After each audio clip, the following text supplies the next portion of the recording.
Welcome to Cash Call. Listen live as expert sales trainers give actionable feedback on real calls while you learn coaching tips directly from the professionals. Okay, so we were saying in the green room to those people that are watching live, we are going to start pre-recording Cash Call so that we can start editing this and making it like a real, podcast and, speeding it up, being more punchy. I don't know, maybe our editors can, Photoshop a little hat onto Brian or something, but we'll be doing some post-production, and so we'll be doing a regular posting schedule. For now, you'll be able to find the podcast on my YouTube channel, which is Smart Sales Coaching. So we're planning to keep the same cadence. Wednesdays at 3 o'clock is when we'll be releasing the new podcast episode. So you guys can look for it there, and we will link somewhere in here to the YouTube channel where you can watch it. Yep. Good. So I have a call. I have a good call today, actually. It's by one of our listeners this guy has been on several of my trainings, several webinars. I do webinars for FUB and Real Geeks and Ylopo and a bunch of other people, RedX. And this guy follows me around, always a great student, always listening, always trying to take everything in. And we have a call by him today. And it's a little bit of a tough call. So we're going to listen to it. Now, this gentleman has an accent. He's got an Eastern European accent, and he's in Texas. So, there's going to be a little bit of headwind to begin with, having an accent, especially, in Texas, which, they can be hard in other markets too. But beyond that, so if we can look beyond the accent having an impact there, Brian, honestly, listening to it, I'm like, oh man, this is kind of a tough one, coming up with what we would do in this scenario. So I'm going to go ahead and play it, and I'm going to pretty much listen to the whole call. Okay, awesome. I'm excited to hear it. Yeah. Okay. Just give me a thumbs up when you hear it. Hello? Hello, Dennis. My name is. I'm a realtor here in Houston. I received an online request that you're looking what the value of your home would be in Katy. Right. Right. So, how precise of the value you would like it to be? You want it? I like the question. Essentially, how precise of a value are you looking for? Right. I think that's a good opening question for a home valuation, rather than are you looking to sell or refi? Which, in my experience, can a lot of times be kind of triggering and get people to be resistant to you. I haven't heard this one before. I haven't heard how accurate of a value are you looking for? Have you? No, I've not heard that script. I agree with you. I like it much better than 19 seconds into the conversation.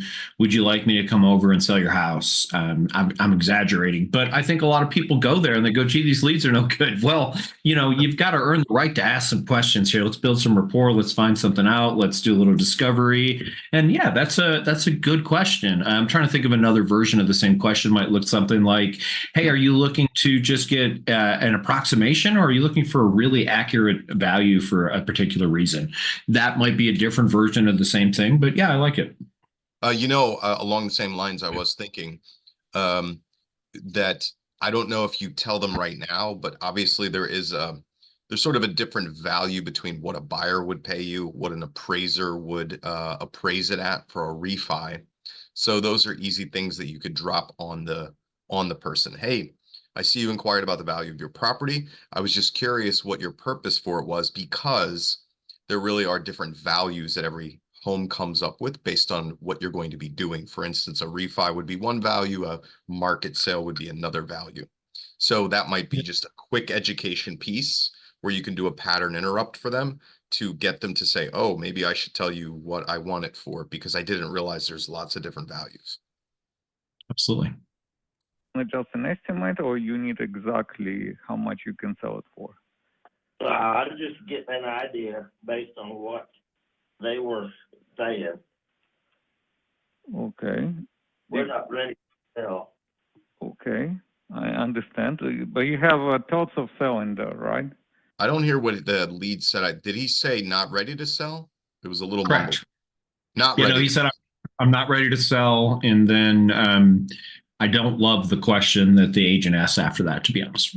Yeah, no. So let me do that again because I couldn't quite make out what he said. And because he said not ready to sell, I think that this agent, I agreed, should have asked what he asked. Oh, Okay, I understand. But you have thoughts of selling though, right? Yeah, Brian and I are saying, don't, when the guy said not ready to sell, don't go into, but you are thinking of selling, right? Just Right. back off, right? Back off Yeah, of that question. we don't have the ability to tell somebody, especially 39 seconds into a conversation, you should sell your house. It's not going to work. And again, I don't think that's what he was going for, but it can be taken that way. Yeah, I think that what he was doing is what he heard was, I'm not ready to do anything. And he wanted to make sure that the person had some motivation. So he was just going for motivation. Yeah. The problem is, as salespeople, I know that we want to do that. I did that for a long time too. Knowing what I know now, if somebody says not now or not with you, you got to slow down and back off of it a little bit. And you need to build some rapport with them. 100%. do what? You have you're considering of selling if the offer is right or if the situation right or what exactly you're trying to accomplish. I'll try to see if I can come up with. Hello? Downside. Said You're downside. breaking out. I could barely hear you. I said downsizing. Downsizing. Ah, okay. Okay. All right. So you live in Katy right now and trying to move. You're staying in Katy or you moving somewhere else? No, we don't know just yet. Okay. Okay, did you have an idea what kind of home you're looking for? Because I could help you find a home. No, guess- all I'm just asking for is a rough estimate or what the house can be asked for the house. We know what other houses in the neighborhood sold for. Uh-huh. Just asking your opinion. Okay. Okay. All right. So I think that this agent should have switched to building rapport long before this. Me too. The prospect he didn't want to answer these questions. He already said, I'm not ready to sell. And the problem here is that the salesperson has the right instinct in terms of, do you have motivation? Let me find out about your story. What are you trying to do and why are you doing it? All that makes a lot of sense. But when somebody says, I'm not going to be doing something for a while, you have to slow down and you got to pump the brakes a little bit, right? You got to reduce some of that aggressive sales tendency because they're saying not now. And you can switch over. And honestly, in there, maybe 30 seconds ago, 40 seconds ago, I was thinking, tell the lead about you. Tell the lead who you are, how long you've lived here, right? Give some information so that you are creating a natural conversation that you can then pull information back from them, right? The law of reciprocity. If I tell you who I am, how long I've lived here, and what I love about it, you're much more likely to tell me who you are, how long you've lived here, and what you like about it, versus me asking you very pointed sales questions. Yeah, so it's kind of interesting because I think you see this a lot, Dale. We have a tendency in sales, what I've noticed, is to be on one side of the camp or the other. What I'd like more people to do is meet in the middle. And what I mean by that is there's so many agents who are afraid to close, afraid to ask aggressive questions, afraid to irritate the lead or any version. This guy's got no problem with that. He's just going to go bam, bam, bam, bam, bam. And there's value in that. It's just finding that happy medium. So, I had an agent on my team and I was asking him a very simple question. How come you keep working with these same people over and over and over again and nothing is happening? Well, basically they weren't closing. So, when you're on a call, you just you got to find that balance. And so the other thing I think which helps with that balance, and I don't know how you feel about this, Dale, but it's setting different possible wins for that call. So obviously a win is come over my house and list my house. That's a pretty big win. Come over my house, give me a valuation. That's a pretty big win. But what are some other wins? Hey, building a rapport with somebody, establishing a relationship so that down the road, because I wish that sellers were like, hey, I call 10 sellers and 3 of them want to list their house with me. That's not reality. We've got to build relationships. Sellers are long-term nurturers oftentimes. And so don't shoot yourself in the foot by being unwilling to nurture, because, hopefully you're going to be in the business 6, 12, 18 months from now. Yeah. I like to do this thing when I'm doing training. I don't know if I've talked about this on Cash Call before. A lot of times in training, depending on what the content is that we're teaching, I'll show an image of a car salesperson, right, on a car lot. And I'll ask the crowd, the students, I'll say, hey, if a man or woman, if you walk onto a car lot in your neighborhood and a man or woman approaches you, you're standing around the car lot, you're kind of looking at some cars, a man or woman approaches you, what's their purpose? No one ever says anything other than sell me a car. They say, sell me a car, right? Why do they say that? Because that's what the consumer perception of a car salesperson is. They aren't a transportation consultant. They aren't a friendly family resource for transportation needs, right? They are a car salesperson, and their purpose is to sell you a car. And this ties into the way that this lead is responding to this agent. The lead is responding to the agent as if they are their sole purpose is to sell their house or list their house, and they're not ready. And that's what all this resistance is coming from. So you have to change that. You have to change the story. You have to change their perception of you. Recognize their perception of you. Recognize that they're regarding you as that car salesman or saleswoman who has approached them, right? Yes. And if everything that comes out of your mouth is, when would you like to buy a car? But you want to buy a car, right? You can see yourself buying a car. If things were right, you would want to drive a car, right? You'd want a nice car. That's what we're hearing this salesperson doing. And the prospect early on said, I'm not ready to buy a car. So that's why there's such a difficult conversation going on here. I'm just pointing that out for the listeners. I like to also say, hey, do you know who the only person is who ever forgets that we're a salesperson? Us. We're the only people who ever forget that we're a salesperson. The prospects, the leads, nobody ever forgets that we're salespeople. So I wanted to give the listeners that. So what I also heard, Dale, is so no one's going to forget, but let's not remind them. Let's not. Yes. Hey, I'm in sales. Did I mention I'm in sales? I'm in sales, right? If you want to list your house, I can list it. Yeah, I got it. Okay. Thank you. So this really kind of proceeds in that way. And basically the salesperson ends up kind of chasing their tail. And well, let's hear it. We can play the rest of it. That's fine. Okay. So why don't we not guess? I'm in Katy myself. There's a little bit about 20 years. I could stop by, take a quick look at your home, and give you exact number what it could sell for. Give you different options. The problem is I'm in Katy myself, and I've lived here for 20 years. He rolled it into a close, which this prospect is already very resistant to. So when we say build rapport by telling him about you, he did a little bit of it, but it was dovetailed onto a close, which a close is a very high pressure sales thing, right? Right. So why not, when the guy said the house was in Katy, hey, I live in Katy. How long have you been here? Yeah, exactly. Oh, I've been here for 15 minutes. Okay. Or I've been here for 10 years. Oh, really? I've been here for 20 years. I really love Katy. And if you have the accent that this salesperson has, use it. Hey, I know it doesn't sound like it by my voice, but I've been here for 20 years. How long have you been here? Right? Absolutely. Yeah, play it up. Don't try to avoid it. No, I don't want to do that. Okay. I'm in Katy right now, so. Not in Katy. Okay. So what I could do my best guess based on a comparable analysis, and we can go from there. That'll be fine. Okay. So should I email it to you? I got. Now, instead of doing that, if the guy's not in Katy right now, right, wants to know the value of his property, an estimated value of his property, there's a couple of possibilities. This is either a second home for him, he's moved out of this home, or they're currently on vacation, or it's a rental, right? Now, if it's a rental, that's going to have a big impact on the value of this property and the time frame of the property, potentially. So when he hit that, go ahead. Yeah. So that question, I'm not in Katy right now. Oh, why not ask him where he's at? Oh, perfect. I completely understand that. With that in mind, are you guys on vacation?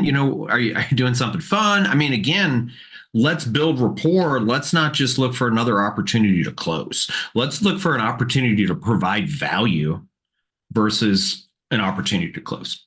Yep, exactly. Right? Correct. That was the address. Right, that's a good email address? Okay, cool. Oh, And email. home I have, right? Right. Okay.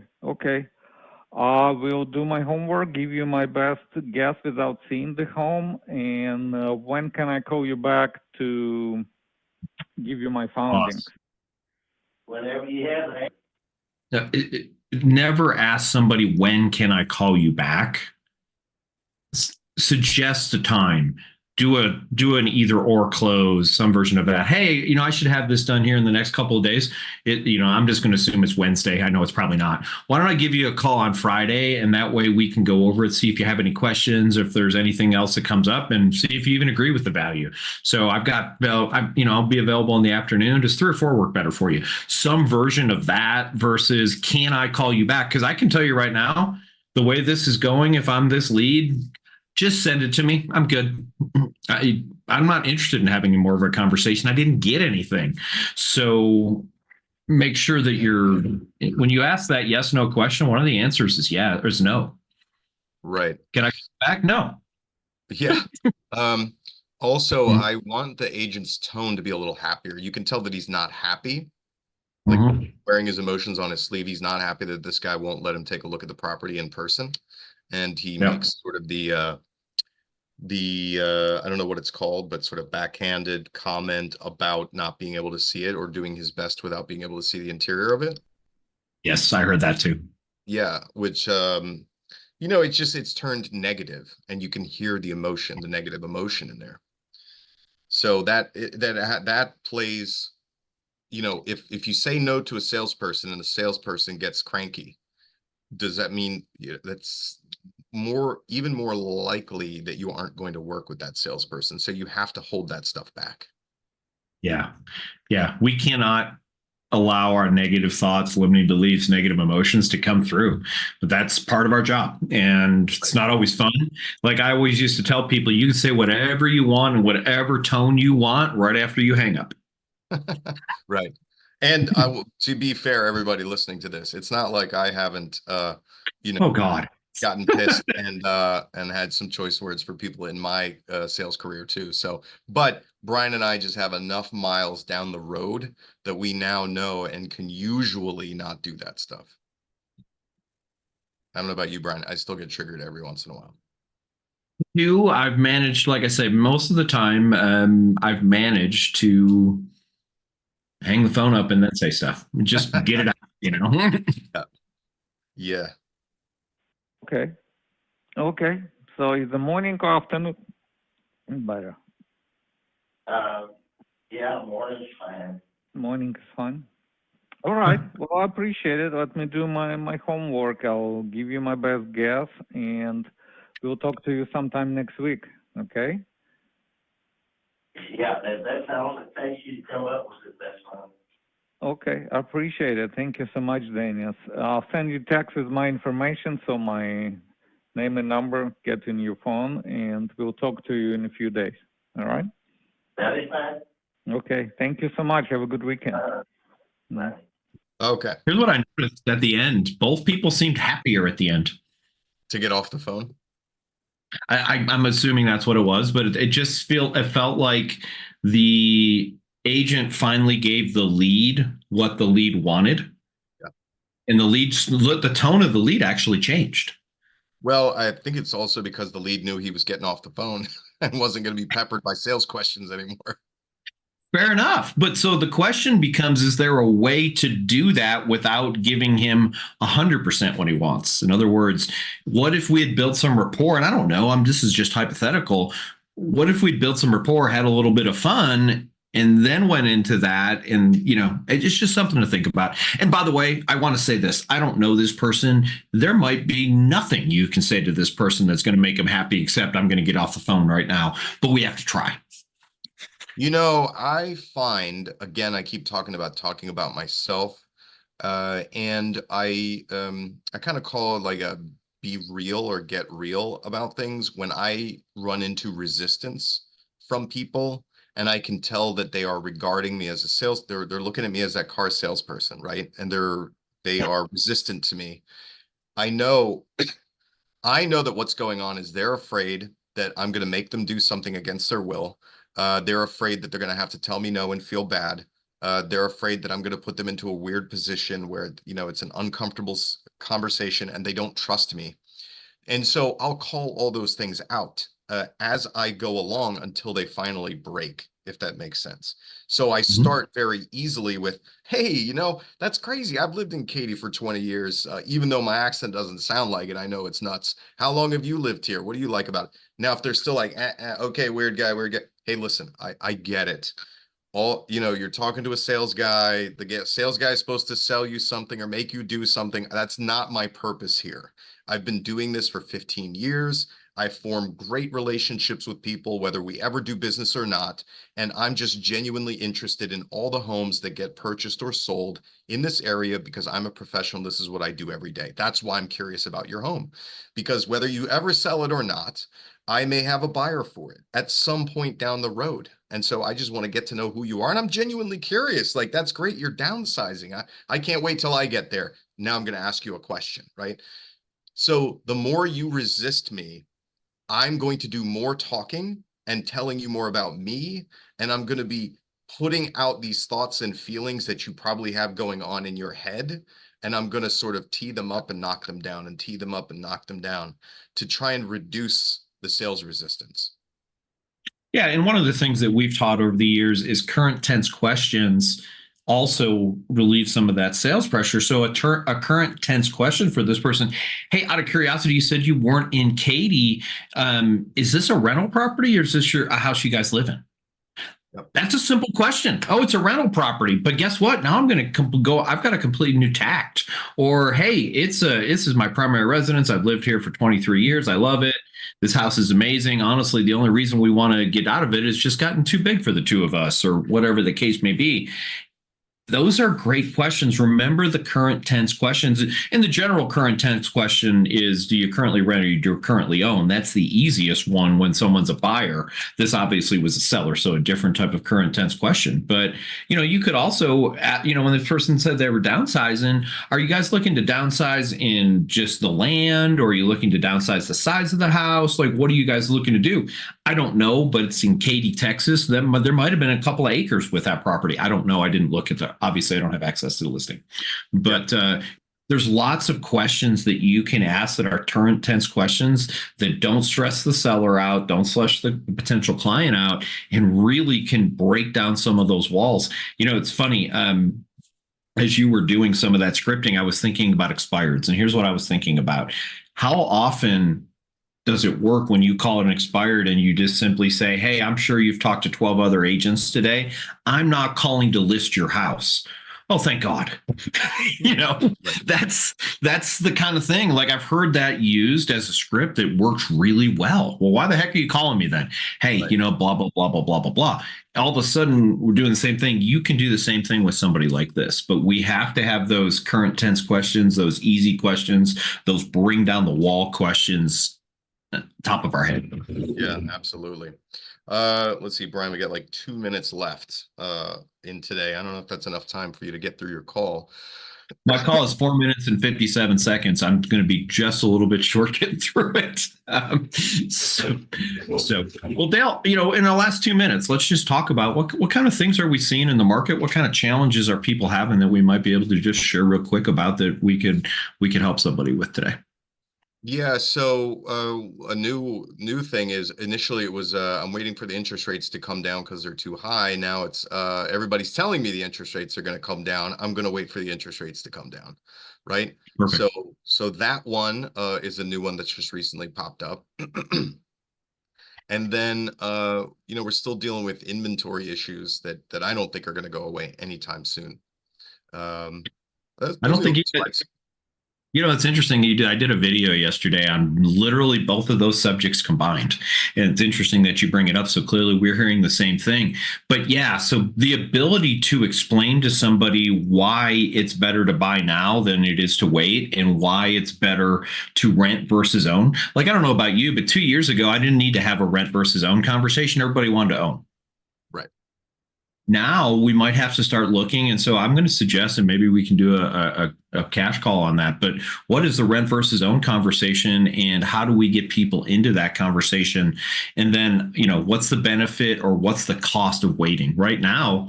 It's interesting. If I did this math just for fun, $350,000, if you go from 6.5 to 5.5, saves you $125 a month. So that's an interesting thing. Is it worth $125 a month? Now, what's the contrast to that? The experts are saying that our market's going to increase approximately 5% in the next 12 months. So if you wait, you're going to lose $17,000 to save $125 a month. Or where else could you invest 100? What's that now? What's 125 times 12? You make me do that. I didn't do that math. So about 1,500, I think. Okay. Yeah, because if I was talking to somebody, I'd say, listen, you're going to lose 17,000 to save 1,500. How much sense does that make? Right, and that math is right. Amazing. I did the math in my head, but that's why you're here. I'm not the math guy. So my question to them was, where else can I invest $125 a month for 12 months and somebody give me $17,000? As far as I know, I don't know any of those places. And any of our listeners know those places, please let me know, because I'd like to invest that. So email us. We'll double down. Yeah. Anyway, that's kind of what I've got today. I would have asked. Okay, cool. So, Dale, good episode. Great call. And many opportunities there. So let's, Yeah, I will say this. I know who this person is.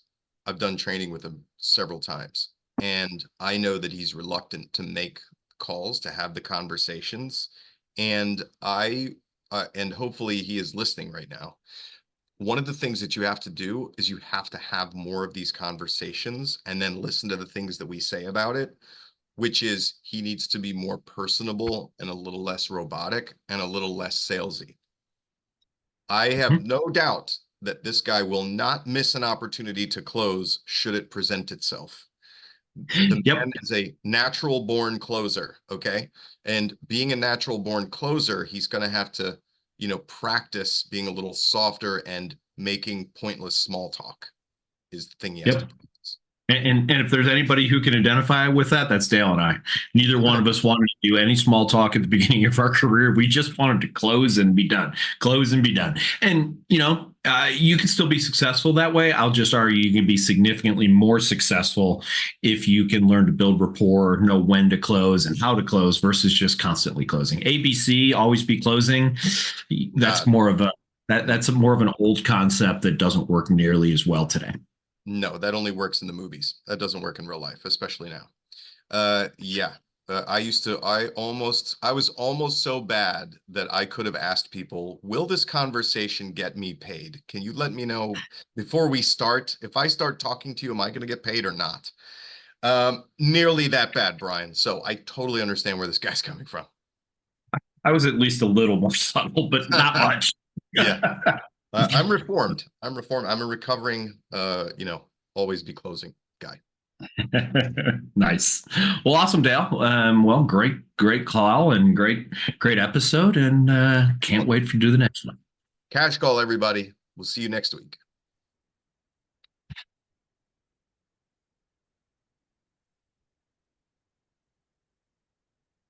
Thanks for listening to Cash Call today. If you like what you heard, come check us out at smartsalescoaching.com, and we'll be back again next week.